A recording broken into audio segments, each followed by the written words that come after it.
El narrador presenta Del más allá, de Howard Phillips Lovecraft, narrado por José Manuel Serrano.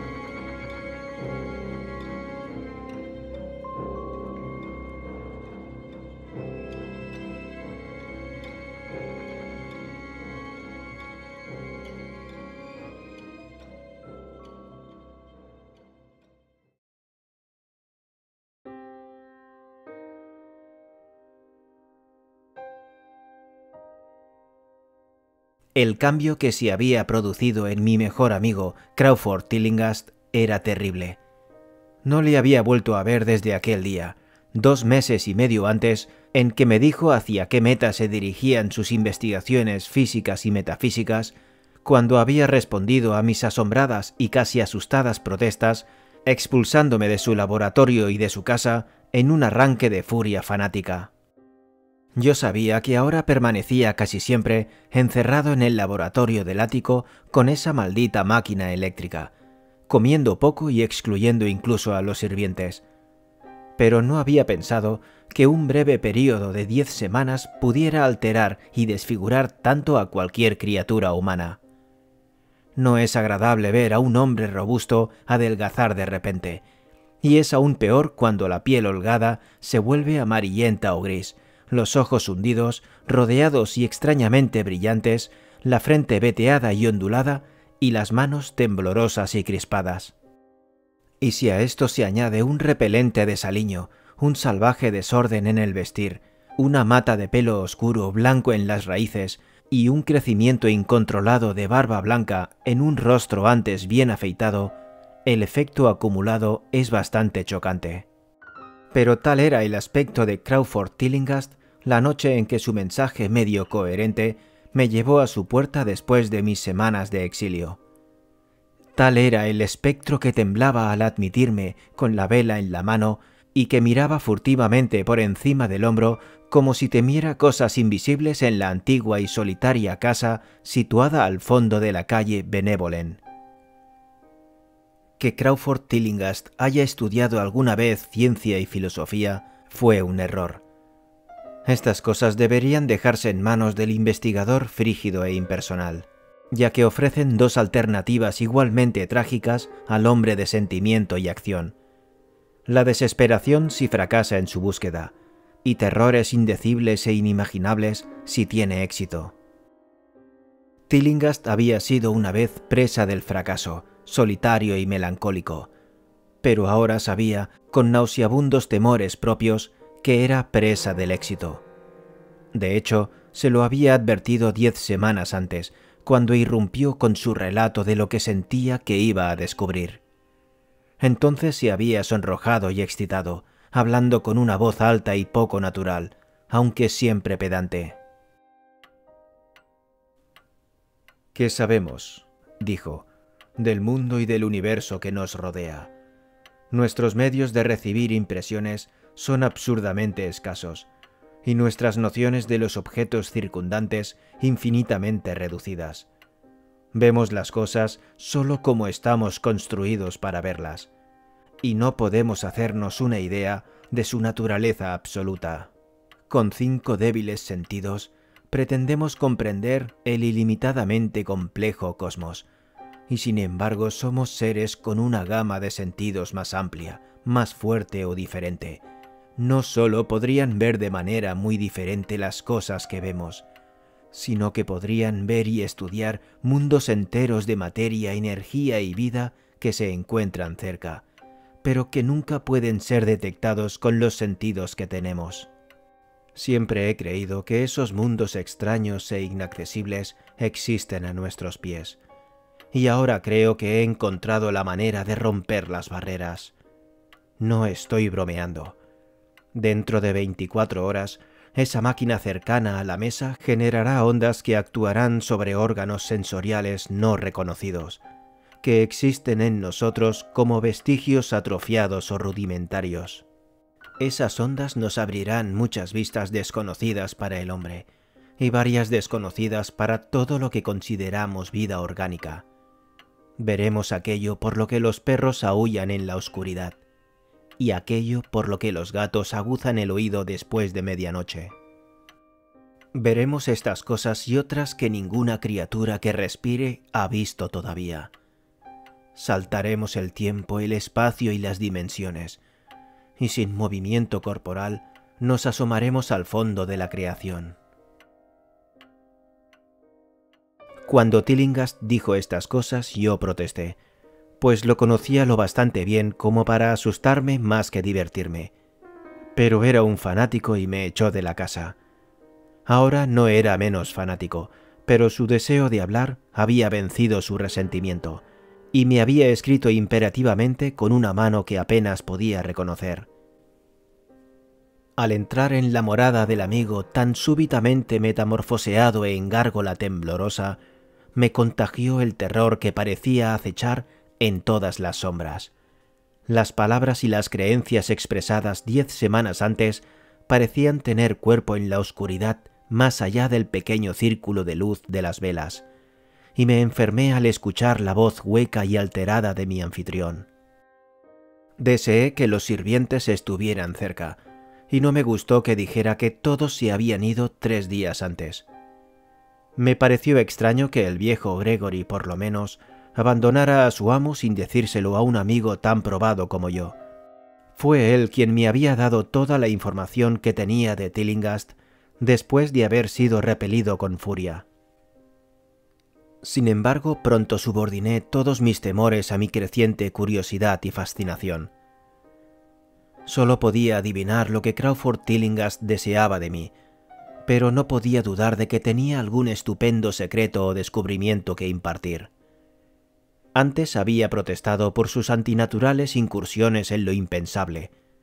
Ahora que evidentemente había tenido cierto éxito, casi compartía su espíritu, por terrible que pareciera el costo de la victoria. A través del oscuro vacío de la casa, seguí la vela oscilante de la mano de esta parodia de hombre tembloroso. La electricidad parecía estar apagada, y cuando le pregunté a mi guía, me dijo que era por una razón concreta. Sería demasiado. No me atrevería. Siguió murmurando. Me fijé especialmente en su nueva costumbre de murmurar, pues no era propio de él hablar consigo mismo. Entramos en el laboratorio del ático y observé aquella detestable máquina eléctrica que brillaba con una enfermiza y siniestra luminosidad violeta. Estaba conectada a una potente batería química, pero parecía no recibir corriente, pues recordé que en su fase experimental había chisporroteado y ronroneado cuando estaba en acción.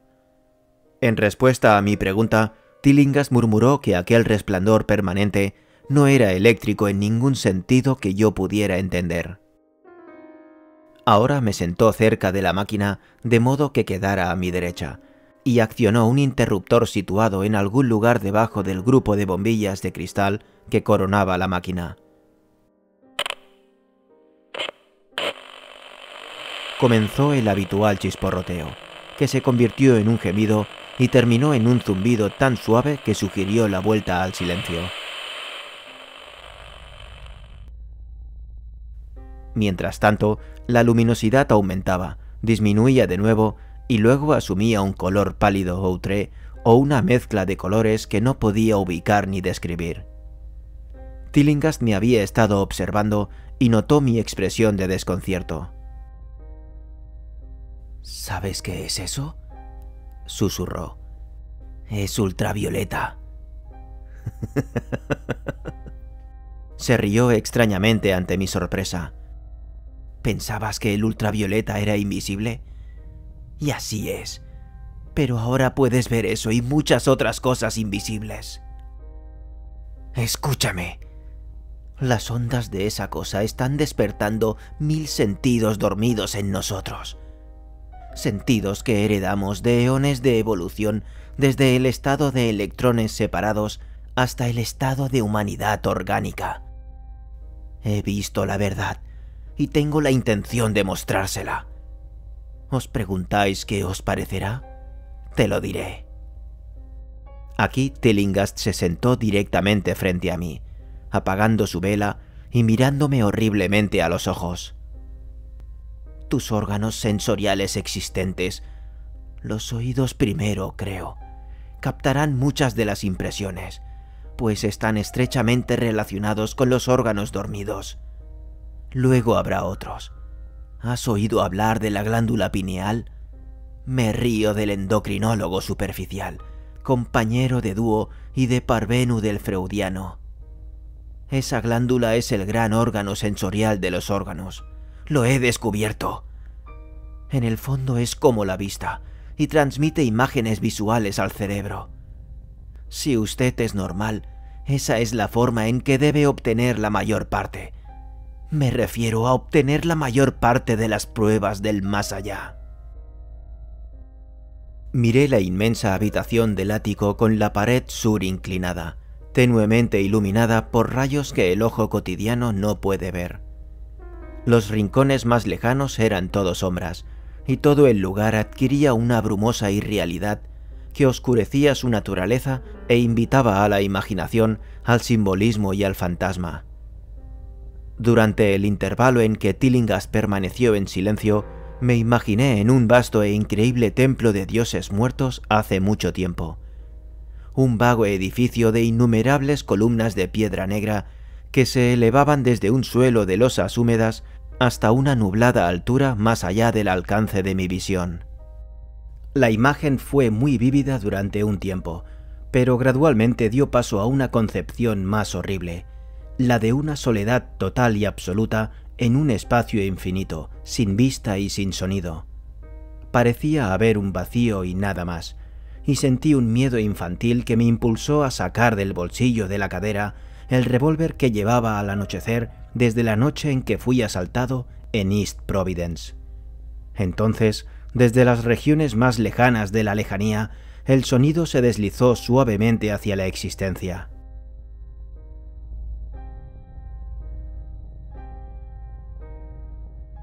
Era infinitamente tenue, sutilmente vibrante e inconfundiblemente musical, pero poseía una cualidad de superación que hacía que su impacto se sintiera como una delicada tortura de todo mi cuerpo. Sentí sensaciones como la que se experimentan cuando se raya accidentalmente un vidrio molido. Simultáneamente se produjo algo parecido a una corriente de aire frío, que aparentemente pasó por delante de mí desde la dirección del sonido lejano. Mientras esperaba sin aliento, percibí que tanto el sonido como el viento aumentaban. El efecto fue que me dio una extraña idea de que estaba atado a un par de rieles en el camino de una gigantesca locomotora que se acercaba. Comencé a hablar con Tillinghast, y al hacerlo todas las impresiones inusuales se desvanecieron abruptamente. Solo vi al hombre, a las máquinas que brillaban y al tenue apartamento. Tillinghast sonreía repulsivamente ante el revólver que yo había sacado casi inconscientemente. Pero por su expresión estaba seguro de que había visto y oído tanto como yo, si no, mucho más. Le susurré lo que había experimentado y me pidió que permaneciera lo más callado y receptivo posible. «No te muevas», me advirtió, «porque en estos rayos podemos ser vistos además de ver. Te dije que los sirvientes se fueron, pero no te dije cómo. Fue esa ama de llaves tan espabilada la que encendió las luces de la planta baja después de que yo le advirtiera que no lo hiciera, y los cables captaron vibraciones simpáticas. Debió de ser espantoso. Pude oír los gritos aquí arriba a pesar de todo lo que veía y oía desde otra dirección. Y más tarde fue bastante horrible encontrar esos montones de ropa vacía por toda la casa. La ropa de la señora Updike estaba cerca del interruptor del vestíbulo. Por eso sé que lo hizo. Se las llevó todas. Pero mientras no nos movamos estamos bastante seguros. Recuerda que estamos tratando con un mundo horrible en el que estamos prácticamente indefensos. No te muevas. La conmoción combinada de la revelación y de la abrupta orden me produjo una especie de parálisis, y en mi terror mi mente volvió a abrirse a las impresiones procedentes de lo que Tillinghast llamaba el más allá. Ahora me encontraba en un vórtice de sonido y movimiento con imágenes confusas ante mis ojos. Veía los contornos borrosos de la habitación, pero desde algún punto del espacio parecía brotar una columna hirviente de formas o nubes irreconocibles que penetraban en el sólido techo en un punto delante y a la derecha de mí. Luego volví a vislumbrar el efecto del templo, pero esta vez los pilares llegaban hasta un océano aéreo de luz que enviaba un rayo cegador a lo largo de la trayectoria de la columna nubosa que había visto antes. Después de eso la escena fue casi totalmente caleidoscópica, y en el revoltijo de imágenes, sonidos e impresiones sensoriales no identificadas, sentí que estaba a punto de disolverse o de perder de algún modo la forma sólida. Siempre recordaré un destello concreto.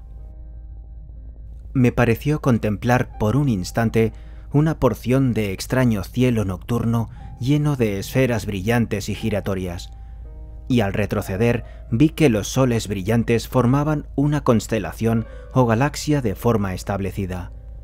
Esta forma era el rostro distorsionado de Crawford Tillinghast. En otro momento sentí que las enormes cosas animadas me rozaban, y que de vez en cuando caminaban o se desplazaban a través de mi cuerpo supuestamente sólido. Y me pareció ver que Tillinghast las miraba como si sus sentidos mejor entrenados pudieran captarlas visualmente. Recordé lo que había dicho de la glándula pineal, y me pregunté qué veía con ese ojo preternatural. De repente yo mismo me vi poseído por una especie de vista aumentada. Por encima del caos luminoso y sombrío surgió una imagen que, aunque vaga, tenía elementos de consistencia y permanencia. Era, en efecto, algo familiar, pues lo insólito se superponía a la escena terrestre habitual, de la misma manera que una vista de cine puede arrojarse sobre el telón pintado de un teatro. Vi el laboratorio del ático, la máquina eléctrica y la antiestética forma de Tillinghast frente a mí, pero de todo el espacio no ocupado por los objetos familiares no había ni una sola partícula vacía. Formas indescriptibles, vivas o no, se mezclaban en un desagradable desorden, y cerca de cada cosa conocida había mundos enteros de entidades extrañas y desconocidas. Asimismo, parecía que todas las cosas conocidas entraban en la composición de otras desconocidas y viceversa. Entre los objetos vivos destacaban las monstruosidades medusas de tinta que se agitaban en armonía con las vibraciones de la máquina. Estaban presentes en una profusión repugnante, y vi con horror que se superponían, que eran semifluidas y capaces de pasar unas a través de otras y a través de lo que conocemos como sólidos. Estas cosas nunca estaban quietas, sino que parecían flotar siempre con algún propósito maligno. A veces parecían devorarse unos a otros.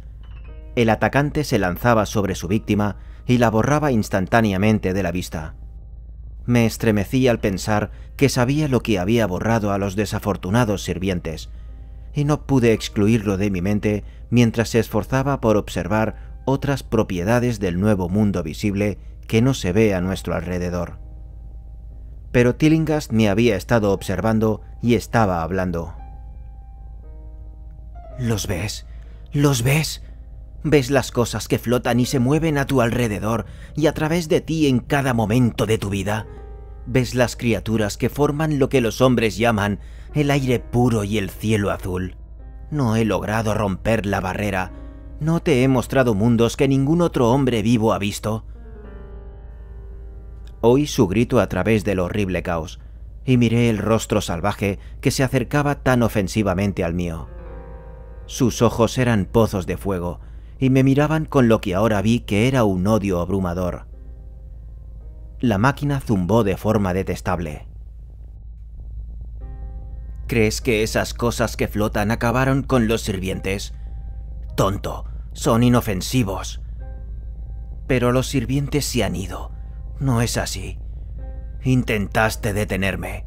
Me desanimaste cuando necesitaba cada gota de ánimo que pudiera conseguir.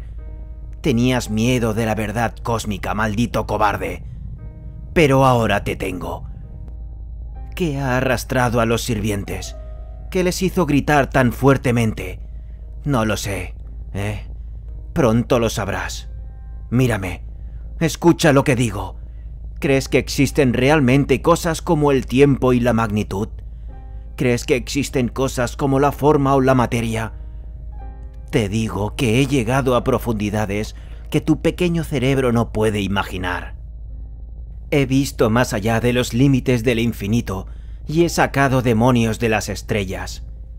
He aprovechado las sombras que van de un mundo a otro para sembrar la muerte y la locura. El espacio me pertenece.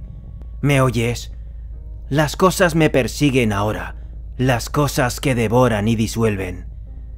Pero sé cómo eludirlas. Es a ti a quien atraparán, como atraparon a los sirvientes. ¿Se mueve, querido señor? Te dije que era peligroso moverte. Te he salvado hasta ahora diciéndote que te quedes quieto. Te he salvado para que veas más cosas y me escuches. Si te hubieras movido, habrían llegado a ti hace tiempo. No te preocupes, no te harán daño. No hicieron daño a los sirvientes, pero fue el ver lo que hizo gritar tanto a los pobres diablos. Mis mascotas no son bonitas porque vienen de lugares donde los estándares estéticos son muy diferentes. La desintegración es bastante indolora, te lo aseguro. Pero quiero que los veas. Casi los vi, pero supe parar. ¿Tienes curiosidad? Siempre supe que no eras un científico. Temblando, ¿eh? Temblando de ansiedad por ver las últimas cosas que he descubierto. ¿Por qué no te mueves entonces? ¿Cansado? Bueno, no te preocupes, amigo mío, porque ya vienen. Mira, mira, maldita sea, mira. Es justo por encima de tu hombro izquierdo. Lo que queda por contar es muy breve, y puede que os resulte familiar por los relatos de los periódicos.